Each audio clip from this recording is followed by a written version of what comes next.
الحمد لله وكفى وسلام على عباده الذين اصطفى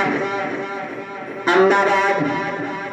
فأعوذ بالله من الشيطان الرجيم بسم الله الرحمن الرحيم ذلك الكتاب لا ريب فيه هدى للمتقين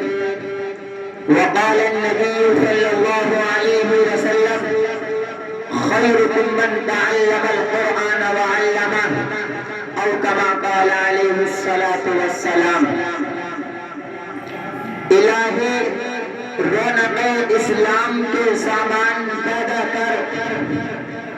الہی رونق اسلام کے سامان پیدا کر دلوں میں مؤمنوں کے الفت قرآن پیدا کر مسلمانوں نہ گھبراؤ خدا کی شان باقی ہے مسلمانوں نہ گھبراؤ خدا کی شان باقی ہے ابھی اسلام زندہ ہے ابھی قرآن باقی ہے یہ ظالم کیا سمجھتا ہے جو اپنے دل میں ہنستا ہے یہ ظالم کیا سمجھتا ہے جو اپنے دل میں ہنستا ہے ابھی تو کربلا کا آخری میدان باقی ہے صدر محترم اور میرے مشفق و مربی اساتذہ کرام اور عزیز طلباء آج کی اس مبارک محفل میں میرا موضوع سخن دنیا کی سب سے پاکیزہ اور مقدس کتاب قرآن پاک ہے ہمیں اور آپ کو چہتے سورج کی طرح یقین ہے کہ اس کا ایک ایک حرف شان اور سورج سے زیادہ روشن اور تابناک ہے وہ قرآن پاک کہ جس کی زبان مقدس بیان مقدس اور جو فصاحت بلاغت کا ڈھاٹر مارتا ہوا سمندر ہے جس کے مطابق ارشاد ربانی ہے قرآن پاک وہ صاف و شفاف اور روشن کتاب ہے کہ جس کے برحق ہونے میں کوئی شک و شبہ نہیں ہے جس کے مطابق محفل انسانی صلی اللہ علیہ وسلم نے ارشاد فرمایا خیرکم من تعلم القرآن وعلمہ کہ تم میں سب سے بہتر وہ شخص ہے جو قرآن کو سیکھے اور دوسروں کو سکھائے قرآن کریم اس رب کائنات کی طرف سے نازل کیا ہوا وہ عظیم تحفہ اور گلدستہ ہے کہ جس نے صرف 23 برس کے قلیل مدت میں انقلاب برپا کر دیا تو بڑے سے بڑے فصیح بڑے زبان دانی کرنے والوں نے خود نے دیکھ دیے یہی وہ قرآن ہے کہ جس کی آیتوں کو سن کر عمر جیسے 70 دن ایمان لانے پر مجبور ہو گئے یہی وہ قرآن ہے کہ جس کی آیتوں کو سن کر بڑے سے بڑے عیسائی معرخ اور راہب نے ایمان قبول کیا یہی وہ قرآن ہے کہ جس کی آیتوں کو سن کر انسان تو انسان جنات بھی ایمان لانے پر مجبور ہو گئے یہی وہ قرآن ہے کہ جس نے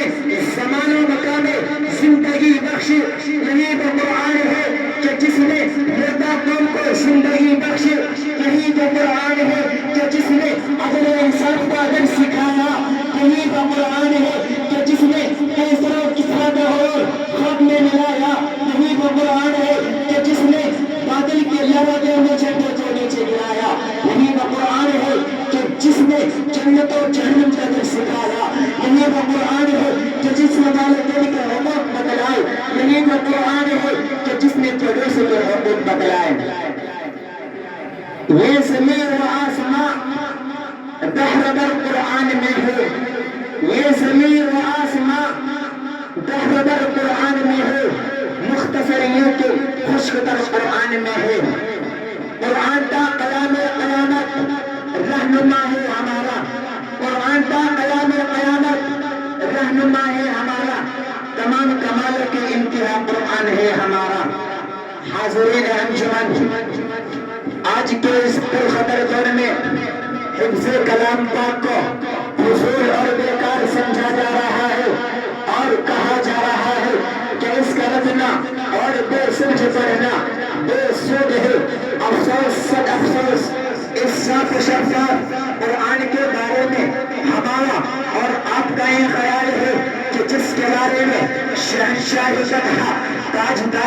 نبینا محمد عربی صلی اللہ علیہ وسلم نے ارشاد فرمایا اقرأ وارتقي ورتل كما كنت ترتل في الدنيا فإن منزلك عند آخر آية تقرأها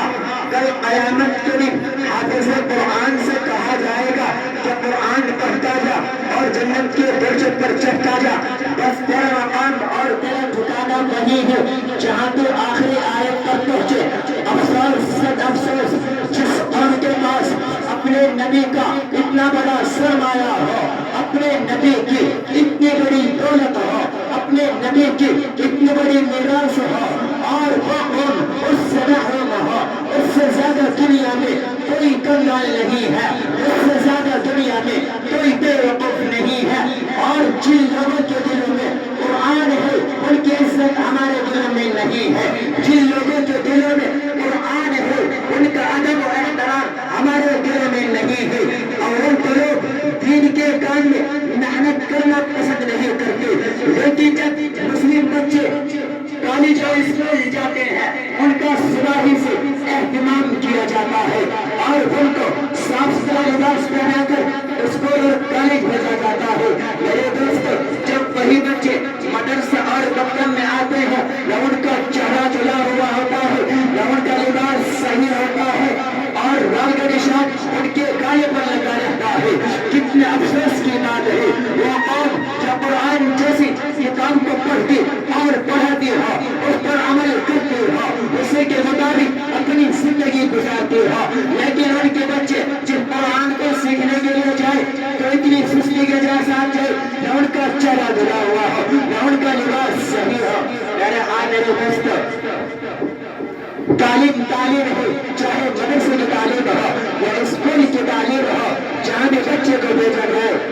صفائی اور ستھرائی کے ساتھ بچے کو بھیجا جائے۔ حضور اقدس صلی اللہ علیہ وسلم نے ارشاد فرمایا خیرکم من تعلم القرآن وعلمہ، کہ تم میں سب سے بہتر وہ شخص ہے جو قرآن کو سیکھے اور دوسرے کو سکھائے۔ قرآن کریم اللہ کا کلام ہے، قرآن کو جو پڑھتا ہے وہ اللہ سے ہم کلام ہوتا ہے۔ قرآن قیامت تک کے آنے والے انسانوں کے لیے رہنمائی اور رہبری کے لیے نازل کیا گیا ہے، لہذا اس کے احکام کو بجا لانا اور اس پر عمل کرنا، اسی کے مطابق اپنی زندگی کو گزارنا ہم سب کے اوپر بہت ضروری ہے۔ آج ہم قرآن کو مانتے ہیں لیکن قرآن کا حق ادا نہیں کرتے۔ آج ہمارے گھروں میں قرآن طاقت کی زینت بن چکا ہے، آج ہمارے گھروں میں قرآن کو الماری کے اندر سجا کر رکھا جاتا ہے، قرآن پر حریر اور ریشم کا چندان چڑھانا ہے مقصد قرآن سمجھا جاتا ہے۔ نہیں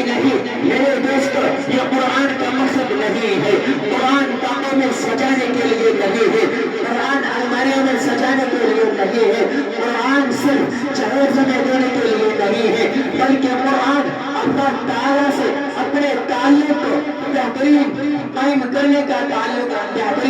قائم کرنے کے لیے بہترین کتاب ہے۔ قرآن اللہ تعالیٰ سے اپنے رشتے کو مضبوط کرنے کے لیے حسین تحفہ ہے۔ حضور اقدس صلی اللہ علیہ وسلم نے ارشاد فرمایا جو قرآن کو اپنے سینے کے اندر محفوظ کرتا ہے، اس پر عمل کرتا ہے، اسی کے مطابق اپنی زندگی گزارتا ہے، کل قیامت کے دن اس کے والدین کو سورج سے بھی زیادہ روشن تاج پہنایا جائے گا، غور کرنے کا مقام ہے۔ میرے دوستو، جب والدین کو اس قدر بھاری انعام سے نوازا جائے گا تو خود کے پڑھنے والے کا مقام کیا ہوگا؟ میں اپنی بات ایک شعر کے ساتھ ختم کرتا ہوں۔ اے مسلمانوں، قرآن کی عزت کرو اپنے سینوں میں۔ اے مسلمانوں، قرآن کی عزت کرو اپنے سینوں میں۔ یہ دولت نہیں ملے گی تمہیں آسمانوں اور زمینوں میں۔ کسی ہندی شاعر نے چاہے خود کہا تھا میں غیر مسلم ہوں تو کیا ہوا، سر پر اٹھا کر قرآن لا سکتا ہوں۔ میں غیر مسلم ہوں تو کیا ہوا، سر پر اٹھا کر قرآن لا سکتا ہوں۔ اے مسلمانوں، اپنے اخلاق درست کرو، تمہیں دیکھ کر میں ایمان لا سکتا ہوں۔